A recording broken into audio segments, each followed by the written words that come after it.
omoni musala ya mbindo ndeko Kabila asalaki na kati ya Congo ezalaki musala oyo ezwaki tango ebele,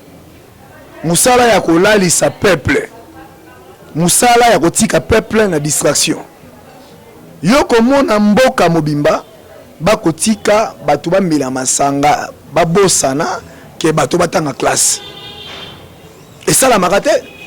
Ndeko Kabila azwa tango bengi ndeko lokola africain, bengi ndeko te lokola congolais, parce que celui-là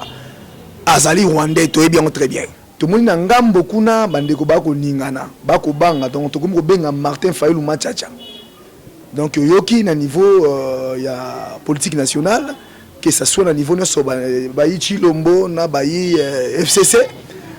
baza vraiment na Machacha na nzoto bako bouger bako korati. Ake ko lukana ndenge nyonso tout asala o ba bengi concertation. Or biso toyebi malamu que concertation pona ko sala yango esengi na ndenge constitution lobi na biso que mwana mboka foyeba il faut que tuna na peuple congolais. La constitution dit que la consultation doit se faire par la voie ya référendum. Mais oui ou non? Mais oui, totuni oui ou non? Autour du peuple, est-ce que bon limite ou bon limité? Mais tout le monde y est précipitamment et puis nuitamment à la mot qui peut matcher suivre à bengi baye oyaye, c'est-à-dire à bengi baninga naye ba piriye ba camarade naye j'ai vu ba théâtre namoni na basi ndumba ya paka juma koya wana ba fazer na batunyo so bengi wana bosolo ezali kaka ke yango nde ekangaka. Martin Fayulu tango ayebisi bango ke boyibi bokonzi bandimaki yango te, toye kende na libala bona Kabila bakabwani bakondima kaka te. Tango biso tokoloba vérité kotalisa bana mboka ke te bokonzi ya moyibi ngala nango tala boy bato bakomona keno makambo bosolo ezali bato bakotala normal bako comprendre que te Martin Fayulu azala nzela moyende mutako tsa bato nzela.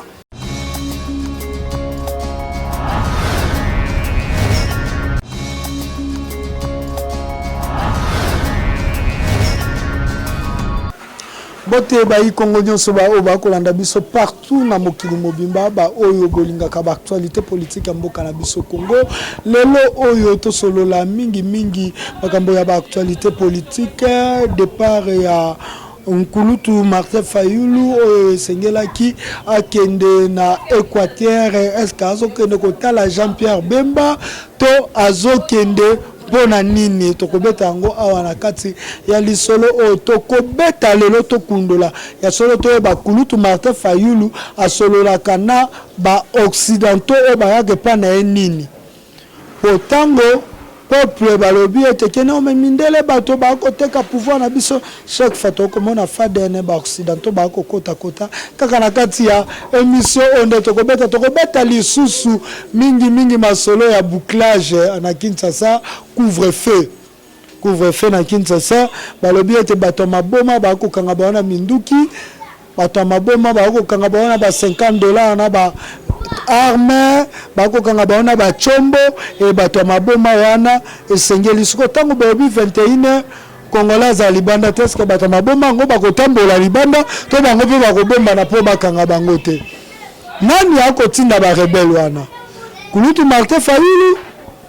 Kabila to nani? Kaka na mission onde tokoyeba makambo wana naza nani na plateau naza ngamoko te naza na moko oyo azali molobeli ya Nkulutu Martin Fayulu mais na kati ya terrain, pas seulement molobeli ya Nkulutu Martin Fayulu mais toloba molobeli ya résistance ya kati ya terrain pour azali moko ya président ya ba place de résistance oyo place ya ba soldats du peuple. Comme on a Hervé Matatomba liboso to yambi boye na plateau to solane na no makambo ya politique ya mboka Congo. Maiki babu waza simabilili soki to za monoko moko na yo fungola déjà champ pour je pesa mbote na invité na biso mbote Hervé Matata. Mbote mwana mboka boni malamu na ngolu ya Nzambe odik biso ba résistant. Tu auras toujours malamu te pendant te libérer Congo te mais tous a malamu na santé. Namboka, tout ça vraiment na mission pour libérer Karamboka. tolobela miso ya kolibere mboka 2020 oyo Kulutu Fayulu mfumu alobaki ete ezali année ya libération ekomi na suka libération esalami te mpona ni bandoki ya libération ya Congo banani na ntango oyo Kulutu Martin Fayulu a gardé silence ntango libération esalami te toloba nini? Ouais, mwana mboka Martin Fayulu, le président Eli, oyo azali moto amayele, le cerveau national, l'aigle royal, azali vraiment moto oyo alobaka jamais eloko sans kekoma. Bon, monique situation politique ezali koleka na kati ya mboka na biso, ezali kopesa déjà temps que libération effectivement na mboka ezali ko salama. Na sens nini? Na sens photo yeba que mwana mboka combat est engagé, combat est basé sur vérité des urnes. Et vérité des urnes est boti bafoui. Déjà, wana faut du point de vue diplomatique, tout le monde n'a ngambo kuna bandeko bako ningana, bako banga donc tout comme benga Martin Fayulu machacha. Donc yoki na niveau ya politique nationale, que ça soit na niveau nyonso bayi Chilombo na bayi FCC. Baza vraiment na machacha na nzoto bako bouger bako kokati. À quand la libération du Congo? Quand on a 2020 oh toto zelane mususu. Oui, libération ezali procédure, libération ebani na mikanda. Mwana mboka Martin Fayulu akomaki mikanda oyo azotalisa na monde entier avant que to atame mission na yo abisaki biso ke to siéger parlement. Toza na mission na motema mais diplomatiquement azali ko engager makambu ya kosala pona bato nyonso na monde entier ba comprendre vision na ye na ndenge na pensée na ye na ndenge azali ko kanisela. Mais soki bayoki biso te to yebi ke biso to na devoir ya kokende ko siéger parlement na cadre de libération. Wana ezali maloba mwana mboka Martin Fayulu ayebisaki biso na Sainte-Thérèse mokolo ya retourner na kati ya mboka. Pourquoi tozotaka soki to komona ke ba koyoka te déjà makambo wana bane kokende nazasi tozalaki na nini dialogue vertical na bino epa ya Kulutu Mozutu esika wapi totunaka question boko banga te année pour soto ke na année 2021 bazeli ete tokoma tina suka comme siko ça va tonzimi plan ya sortie de crise wana mboka Félix Tshisekedi déjà glissement. Donc on a tendé à kokende glissement koya kokoma kaka na nzela ya plan ya sortie de crise na bino. Te mwana mboka na ebiso ne bandelia ke machacha eko sala bango. To yebi ke ndenge bazali wana Kabila na Tshisekedi bayokani pona ko benga ba politiciens congolais baboma classe politique congolaise. Yango wana to comprendre bango. Idée ozoyo kati bazo mijoter wana bakoloba union sacrée bakoluka basala ta ba politique ya ndenge na ndenge ezali parce que plan ya sortie ya crise nde yango eza mokwa ekanga bibango na mongongo omoni esika nyonso bazali kokende esika nyonso bakotambola na makambo nyonso oyo bakolobaka suka bakokufa kaka na idée ya réforme bakosuka kaka na idée ya maponomi élection anticipée bakosuka kaka na idée ya dialogue. Il faut yeba que ndeko Chilombo azwaki machacha na makambo etali plan ya sortie ya crise na ndenge nini tango ye almoni que Martin Fayulu apesi ndakisa idée ya malamu na monde entier et que kangi masolo to yebi biso nyonso to kangi masolo ake koluka na ndenge nyonso tu asala o babengi concertation. Or biso to yebi malamu que concertation pona kosala yango esengi na ndenge constitution lobi na biso que mwana mboka foyeba il faut que tuna na peuple congolais. La constitution dit que la consultation doit se faire par la voie ya référendum. Mais oui ou non? Mais oui, totuni oui ou non, otuni peuple est-ce que bon limite ou bon limité. Mais tout le monde y est précipitamment et puis nuitamment à la moki pour matchache suivre abengi bayi oyaye, c'est-à-dire abengi baninga na ye ba piriye ba camarade na ye j'ai vu ba théâtre namoni na basi ndumba ya paka juma ko wana ba fazer na batunyo so bengi wana pona kola kisake asali consultation na ndenge ya malamu. Non, ça c'est la dictature organisée. tokei nozonga lisu na motunda nanga malamu motunda nanga eza boye nalobi boye botie pla ya sortie de crise na marché oyo esengeli ndeko Félix Antoine Tshilombo andima yango mais ndeko Félix Antoine Tshilombo andimi yango te boko banga te tokomi na 2021 na 2021 po tokomi na 2023 ekotikala na peuple congolais kana 2 ans po tokende élection boko banga te etikala 2 ans to une année pour na plan de sortie de crise babi 18 mois totikala 18 mois wana to komi na 2023 ndeko Félix habite ndeko Fayulu azaki na raison to joka plan ya sortie de crise po to bima na situation ya mboka Congo ndeko Félix akende na glissement donc amemi bino alekisi 2021 2022 na suka 2022 abi ça va tondimi glissement et tondimi plan à sortie de crise déjà 18 mois ce qu'on suit 2022 18 mois au monde qui est 2023 donc en 2023 bi nandimi plan à sortie de crise ce qu'on suit plan à sortie de crise na 2023 au comment être collègue déjà 2023 18 mois et que allait être écoutati na 2024 beaucoup banga te ba neleka ba gérer yango bo ba kondima yango pone mema de ko Félix Antoine Tshisekedi na glissement toko pesa soki mokete nzela ya glissement oyebi que na kati ya politique programme politique ezalaka chronométré selon le temps et selon l'espace. Alors Martin Fayulu mwana mboka tanga komaki mokanda wana atenaki déjà compte il y a temps na espace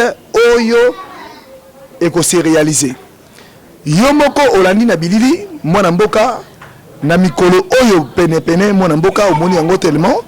que Martin Fayulu auti ko yamba vice-secrétaire ya Nations Unies ye moko alobi na monoko na bobimi na bango na masolo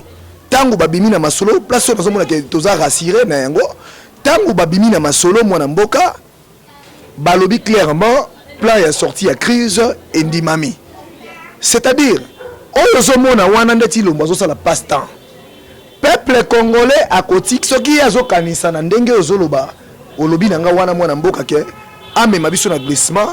eloko oyo peuple aboya yango wana surtout comme en 2022 kasanzimi abi plan sortie de crise bino bokosala tokotika soki mokete ndeko Tshilombo ata seconde moke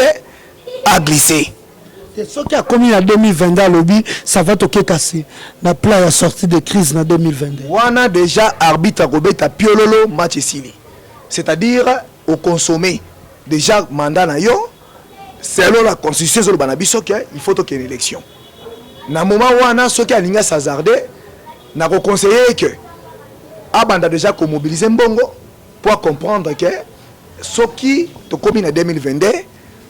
totiki nyonso peuple nyonso vision moto nyonso pe mato ya moto nyonso etalise bobele élection na kati ya komba ya RDC komba oyo toko bunda oyo bundaka o sensibiliser population pona yo tango fandaka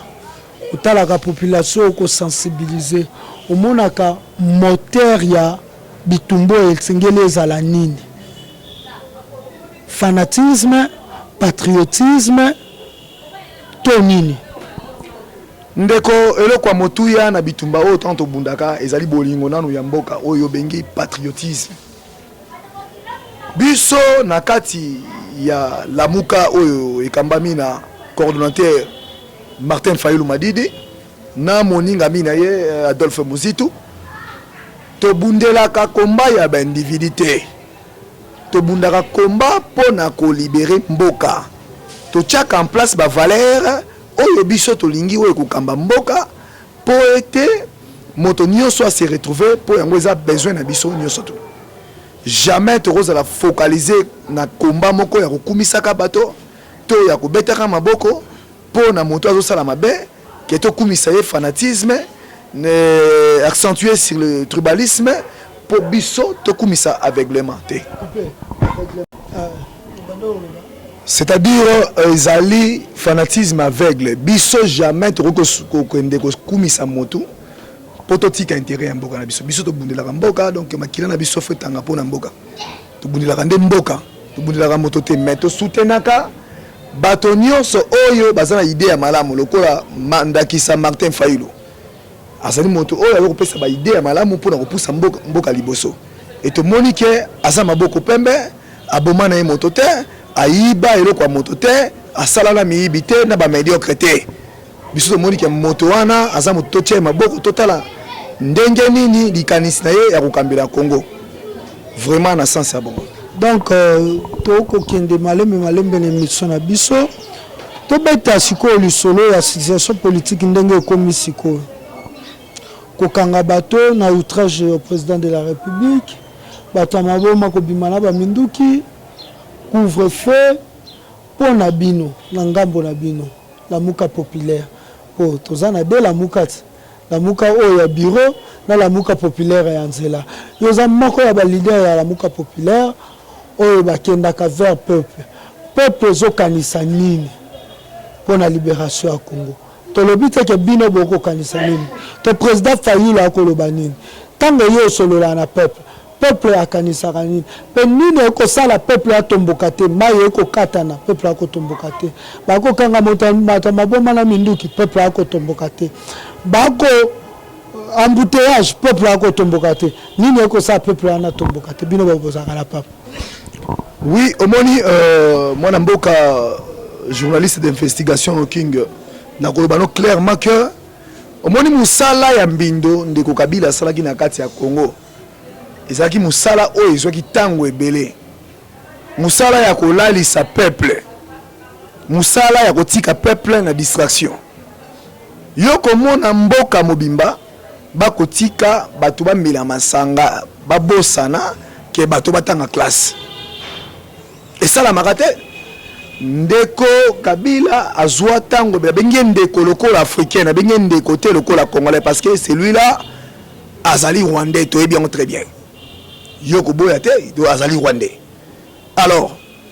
eloko ekosala ke peuple lala batikaki biso na distraction tango molai na politique ya kosombaka bana mboka na mbongo na politique ya kotikaka bango bamelaka masanga na politique ya kokataka courant pour information balandaka te na politique ya kopimelaka bango éducation ya malamu po bazala bato oyo bakoyeba makambo mabe to malamu ezo ekoleka na mboka. Alors lokola ezwaki tango molai biso yango tokiti na terrain po na kokende ko réveiller bato balongwa na distraction wana. Vous savez soki olingi ke peuple atomboka il faut muto comprendre eloko nini ya kotombokela tina na biso na kati ya cette pays non biso zo mbongo te toko bunda bitumba pona mboka biso toko bunda nde mboka biso tozali wana pona ko libérer mboka na maboko ya ba Rwandais na maboko ya bato oyo bako tia peuple na distraction parce que ba Rwandais bakomi ko sala néocolonisation bakomi ko utiliser bato na biso moko ba Congolais pour être ba nyokola biso moko peuple. Donc Congolais comme exploité par Rwandais pour mettre en place la politique Ndakisa Ndeko Chilombo. Rwandais a kamatié a tié wana pour tenir que le peuple il a ko sepela na bomengo ya pouvoir et a gagné COP na Paris gagné yango wana a kotika peuple bon. Alors biso to ko loba boye ndeko na ngai biso na cadre ko bundela peuple tozo sala musala po ete peuple longwa na distraction wana na yebi bien que tozala kanomi na terrain to organiser makambu ya ko projeter ba image pour na ko réveiller peuple tozo organiser ba matinée politique toujours pour na ko organiser peuple donc jour et nuit biso to ko la te pour na ko laksa peuple que nzelo ko landa nzela libunga nzelo batiki biso na distraction pa ba Rwandais nzela malamu ya kolanda yango yo mission na biso na terrain yango wana ndeko. Merci beaucoup. Mission na terrain, on comprend qu'il y a une jeunesse émouvante, une nouvelle génération koya okosenga keza na terrain génération ozoya pona mbongo te mais koya na ba pona kobunda pour avenir à lobby eza maboko nde ba kimfumu kimbanga lobaki molimo ekozwa bilenge soki pe na Bible okomona yango balobaki molimo tango ekoya bana na bino ya basi na bana bino mebali bako prophétiser Parce que ce que nous parlons aujourd'hui, prédire l'avenir, c'est déjà une prophétie. Ce qui te bongi, c'était nous devons libérer, nous allons libérer le Congo. C'est déjà prophétisé sur notre pays, le beau et cher pays, la République démocratique du Congo. Tout le babo solo, tout le babo kutate. Problème nini tokuta na kanango na terrain, tango oko sensibiliser bateau. Face ya bato oyo bako sensibiliser bato na maloba ba mikakatano abitole ba solo ya lokuta te na minute sensibilisation à lobby ba année oyo te koleka 2019 na oyo ya lelo ya fin 2020 mikakatano eza nini? Est-ce que congolais ango akondima facilement? Est-ce que tu peux perdre Congolais yango? Ce qui tu peux perdre Seigneur lui to bakisa nini? Pour n'accompagner ce y a les hauts et les bas. Ce qui tu peux perdre Seigneur to bakisa nini? Ce qui peut te perdre te garder flamme na biso et que senga nini pour to bakisa peuple wana azonga na conscience. Oui, moi mboka combat na biso oyo tozali ko mener ba difficulté eza énorme. Mikolo na komona IDPS ekobanga. IDPS ekobanga flamme oyo epeli na génération zomona ya lelo. Bakomi kokosa makambo kokanga bato komema bango makambo tomonaka pa Kabila. Nde tokomona IDPS akomosala yango. Akokorrompre bato mbongo. Akopesa bato mbongo basala biso mabe, biso bato kobundela peuple. Et soki bokangemi esika baza déjà na magistrat na bango batia. Ce qui dossier komi wana ba memi yango na ndenge ya munoko wa mboka et nyonso ya mabe tozo komona kaka ke ezali eloko échanger te après Kabila est égal avec Kabila, c'est-à-dire oh to mona ki nyonso ya mabe ba purge kokanga bato surtout infraction ba komi nango mikolo ezaka outrage au chef de l'État. Moko ya basoldat no aza na boloko, il faut te rappeler moko ya basoldat no aza boloko. Ya bakangela ki wapi pe na ndenge ni soko ki expliquer. Ouais, nazali ndenge ki na koma wana ndeko moko. Ya basoldat du peuple, les camarades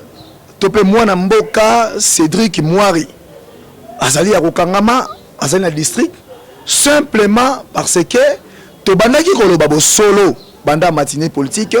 Toujours le solo pendant la matinée politique, boye, baye ba kamatiye, balandi, ba filete,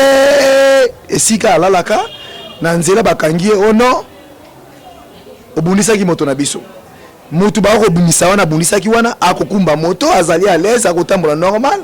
maladi ezalité, tokei kuno tokoine maboko ya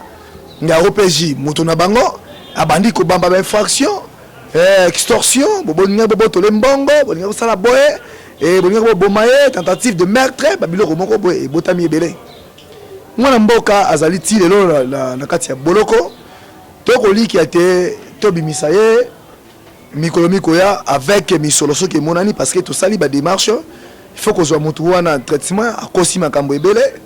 alobi makambo ebele et puis amende ya l'état photo futa ndiango wana fo to bimisa bako kanga bino mingi pona nini boko sala nini to eloko nini eko tinda bango vraba kanga bino mingi bosolo ezali kaka ke yango nde ekangaka Martin Fayulu tango ayebisi bango ke boyibi bokonzi bandimaki yango te toye kende na libala na bona Kabila bakabwani bakondima kaka te tango biso tokoloba vérité kotalisa bana mboka ke te bokonzi ya moyibi ngala nango tala boy bato bakomona ke no makama bosolo ezali bato bakotala normal bako comprendre que te Martin Fayulu azala nzela moyende muto akotia bato na nzela vérité ebomisaka toujours bato Yesu Masia baboma est toujours na vérité bato mabe bato mbindo bandoki baloki balingaka vérité te lokola biso tokoloba vérité bango pona bango motema ekotuka bakomona ke no te zako banga te bazali kobanga bakobanga nini bakobanga ke baganyaka bokonte le problème eza makasi eza nini problème ya légitimité mwana mboka oyebi ke soki ndeko Antoine Félix aganyaki bokonzi azalaki bina légitime oyebi ke peuple nyonso alinga koyokela ye mais lelo boye mona mboka banda bazwa bokonzi peuple akotosa te lelo nayebisi yo par rapport ya makambo autaki koloba oyo etali couvre-feu na tiango déjà balobi lelo bakozwa réponse contre likambo wana parce que apesi bango ata lisangu te ni madesu te eloko moko te kashine te yo banda kokanga bato na ndako lokola bana na bango lelo na tiango bokoyoka bokomona kopela moto mpo bato bakoyoka te c'est-à-dire problème ya légitimité babombaka yango te yango nde koswa bango baganyaka te mokolo eloko akobela na mongongo makasi eloko eza ya ngai eloko eza ya ngai bango kolinga te ntango bazolinga te bakolinga mpe biso totelema te lokola biso tozala lumière mwinda batiaka yango na se ya mbetu te batiaka yango likolo ya mesa lumière oyo toza komema ekoswa bango na motema bakomi culpabiliser toujours bakobundisa biso baza kobundisa biso toyebi te mais bango tokokipe bango te bayiba eloko na biso ya motuya mais biso tokipaka bango te totalaka bango pamba c'est pamba mwana mboka mais lokola bayebi ke Martin Fayulu c'est lui le vrai président éli il faut baluka biso mais tozobanga bango pete biso tokotala bavaleur oyo tokozwa mpona komema Kongo liboso mais toza babolole na bango te toza bamobobe na bango te mokolo biso tokoréciproke nde mokolo wana komona changement na kati ya Kongo epi mboka ekoliberame nini tokosala mpona koréciproke mpe ndenge olobi nazwi kaka verbe na yo conjugué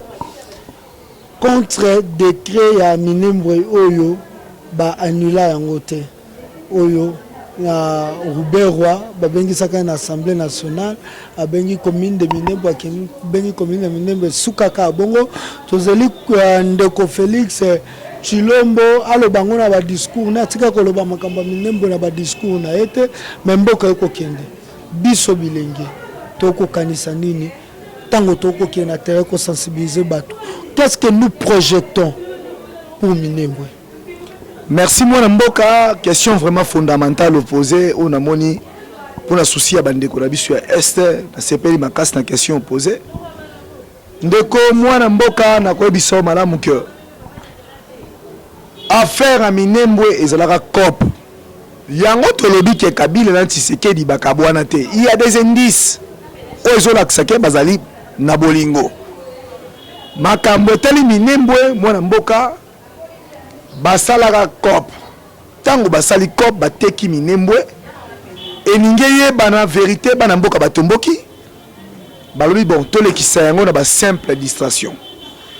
ndeko Chilombo akoleka na congrès esika pasa la compte rendu à la population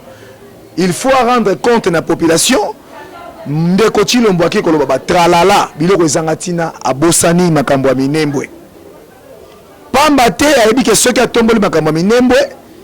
bosolo ekolanda mape moto ekopela lisusu mais biso toyebisi ye boye toza koobserve distraction na ye oyo azali kosala tozali kolanda ye meticuleusement na makambo azali kosala tokolanda yango oui makambo wana tokolanda ngo na limemia makambo ya Minembwe tokotika yango te biso jeunesse congolaise tolobi très bien tokolanda yango tina suka po toyeba est-ce que mboka wana nani ateki yango bakimaka te poso ya nguba atoli yango na se ya manguba na se ya mai poso emataka toujours likolo e biso tolobi dans bajour ezoya na bane ezoya selon programme ya biso jeunesse congolaise oyo ezali jeunesse ya bailamuka oyo toza deja kolamuka tona conscience ya kotelema tokobundela yango tokopesa bino date ya marche mpona kobundela yango na mikolo ezali koya parce que nous ne pouvons pas suivre des lièvres à la fois toza na programme oyo tokotambola nango il faut to marcher contre ndeko Chilombo soki azwaki ndingisa ya nani po asala conseil national et pardon consultation nationale et marche d'abord eza visé pour na ye à part wana tokozwa suma kama Minembwe en charge et toyoki bandeko bazo continuer kokufa pendant que bango bakosala ba discours awa ezangatina sans tenir compte ya ba situation ya ba passe na bango ya minyoko na bango ya makile ekotanga